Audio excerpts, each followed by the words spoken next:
The 6-speed swapped BRM here is back in the shop because it randomly showed up with an extra 2 quarts of oil in it.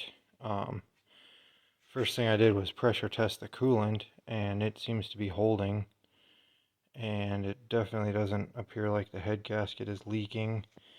So I was testing the oil, and it's definitely not acting like it has water or antifreeze in it. It's seeming like it probably has diesel in it, and it's just thinned out. So I'm not sure if these PDs usually have issues with the seals on these injectors or not, or if it could be something with the tandem pump.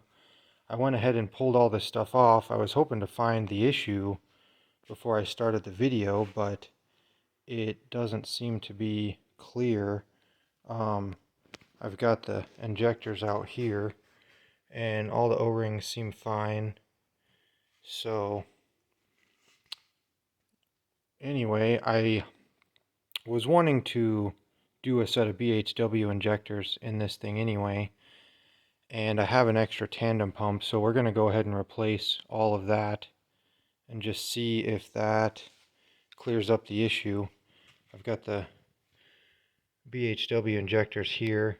I went ahead and put new O-rings on them, and then these the copper crush washers are kind of interesting. They have this little kind of lock ring that holds them on so they don't come off like the ALH ones do. But anyway, I figured I'd go ahead and show you guys how to set the backlash on a different set of injectors, and just the installation of them. If you've watched the cam video I have, you can see it's pretty straightforward to pull the rockers, these rockers off here. You just pull all 4 bolts out of each one, and they'll lift up as you're releasing it, the pressure off of the cam.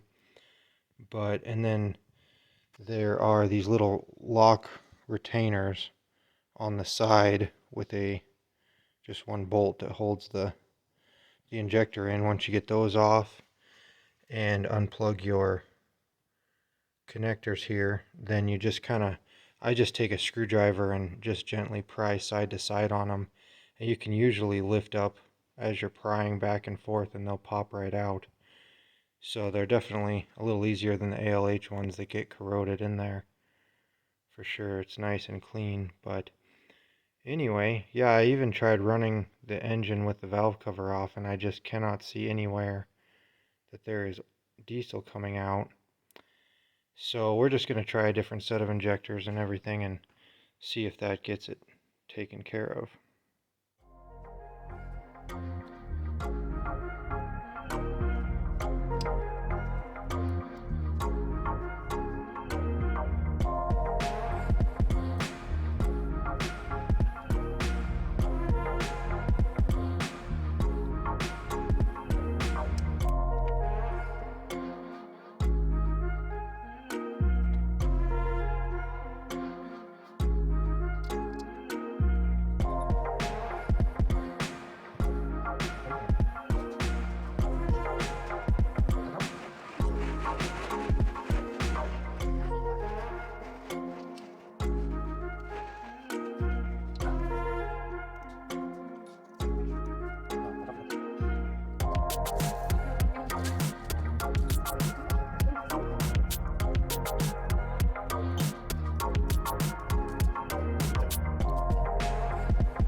So with pretty much everything back in place and all torqued down here, the last step is going to be adjusting the backlash on these new injectors.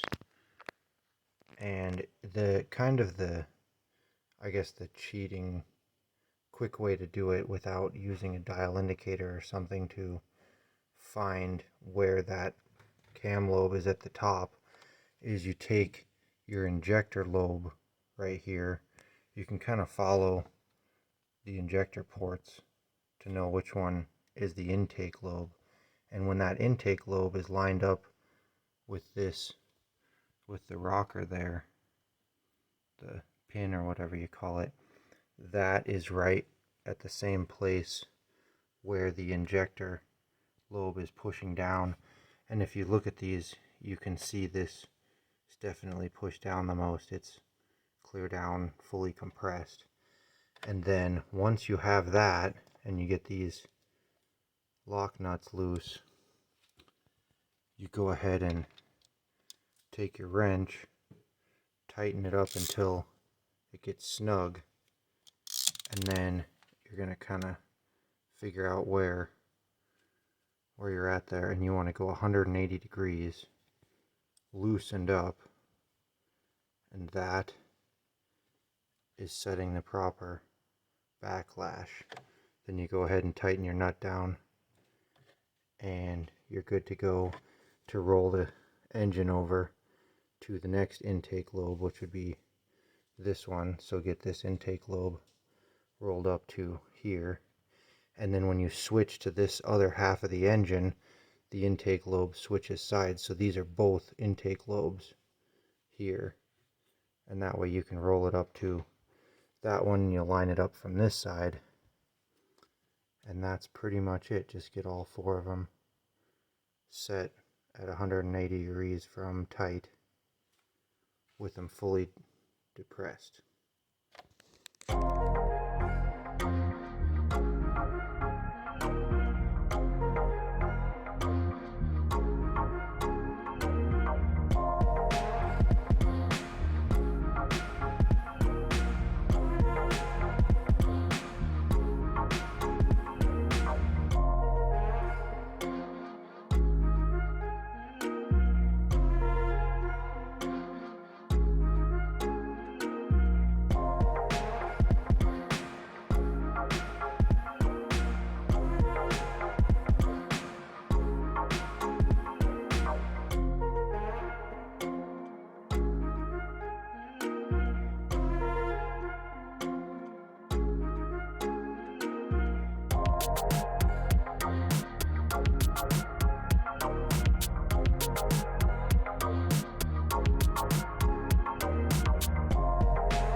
that is it for the backlash. Get those lock nuts torqued down and you are set to put it all back together. Get the valve cover on and hook all the hoses back up. So we'll get her buttoned up so we can fire it up. Alright, so it's all back together. You definitely want to get the battery good and charged. You might even want to have a charger on it while you're trying to start it. It does take a while to get that channel for the injectors bled of air and get all the fuel to each of those. Especially when you pull the tandem pump off, you pretty much lose everything in there. You can either cycle the key a whole bunch of times. It only runs the pump for about 5 seconds in the tank, but if you do that enough, you can kind of prime the system up to there, and then from there it just takes a lot of cranking. You should be getting some firing and sputtering, but you just got to keep cranking until it does finally go. And I did forget to mention, going with these BHW injectors, we will need a tune for this to run right, so it's probably not going to idle the best, but just getting it going to see that everything's working, and then we'll get a tune for these. But if you're just replacing the injectors or just resealing them, you shouldn't have to worry about that. So let's see how it starts.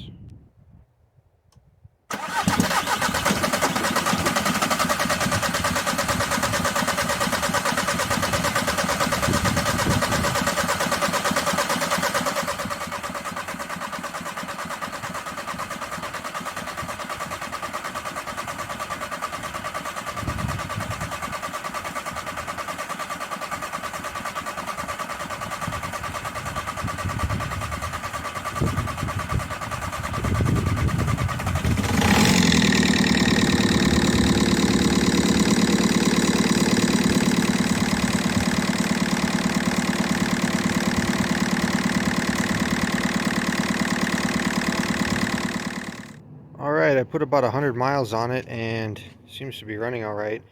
It actually does pretty well with these BHW injectors, but anyway, I haven't noticed any major oil gaining, so we're going to put a few hundred more miles on it, keep checking the oil and see. But that's how you would put new injectors in one of these PDs, so hope that helps somebody.